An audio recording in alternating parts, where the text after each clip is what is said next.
दोस्तों वीडियो का थंबनेल और टाइटल देखकर आप समझ ही गए होंगे कि मैं इस वीडियो में आपको क्या बताने वाला हूं। आज का यह वीडियो सबका मंगल करने के लिए, सारी युवा पीढ़ी के कल्याण के लिए व सबकी स्वास्थ्य मुक्ति के लिए बनाया गया है। अगर आपने यह वीडियो पूरा देख लिया तो आपका जीवन बदल जाएगा। दोस्तों, एक स्वस्थ शरीर के लिए एक अच्छी दिनचर्या का होना बहुत जरूरी होता है। हमारे शरीर को रोग तभी लगते हैं जब हमारी दिनचर्या ठीक नहीं होती। आज मैं आपको ऐसी दिनचर्या बताऊंगा जिसको अपनाकर आपका शरीर हमेशा स्वस्थ रहेगा। दोस्तों, जो हमारा पहला पॉइंट है वो है कि आपको अपने पेट को साफ रखना है। दोस्तों, जब हमारा पेट साफ नहीं रहता तो हमारे शरीर में कब्ज की समस्या जन्म लेती है। हमारे शरीर में रोग तभी लगते हैं जब हमारा पेट साफ नहीं रहता। हमारे शरीर की सारी गेम यहीं से शुरू होती है। इसीलिए कहा भी जाता है कि पेट सफा तो हर रोग दफा।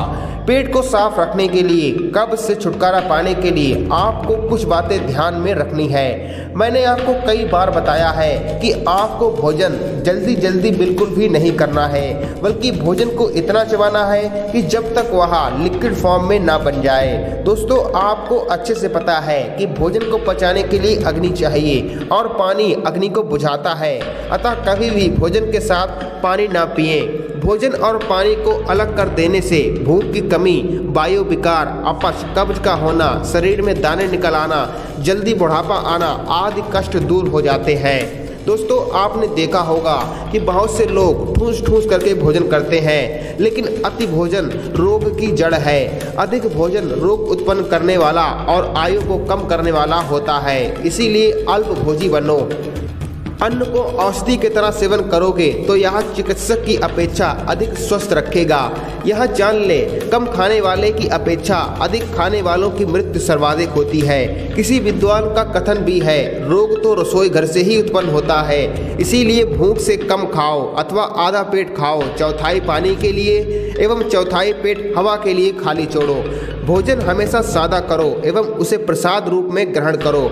खाते समय ना तो आपको बात करनी है और ना ही हंसना है, बल्कि एकाग्रचित होकर के जमीन पर बैठ करके आपको भोजन करना चाहिए। आपको अपने भोजन में अंकुरित अन्न अवश्य शामिल करना चाहिए, क्योंकि अंकुरित अनाज में सेहत का राज छुपा होता है। 5 दिनों में से केवल 3 दिन एक समय भोजन में अंकुरित अनाज के सेवन से वजन कम होता है, फेफड़े मजबूत होते हैं और चेहरे पर चमक आती है।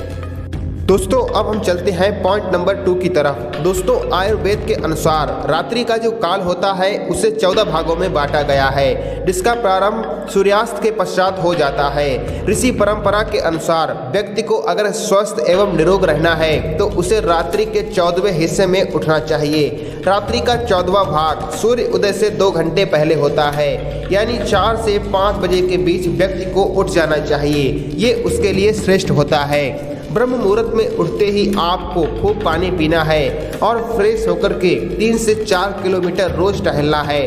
टहलते समय नाक से आपको लंबी लंबी सांसें लेनी है तथा यह भावना करें कि टहलने से आप अपने स्वास्थ्य को संभाल रहे हो।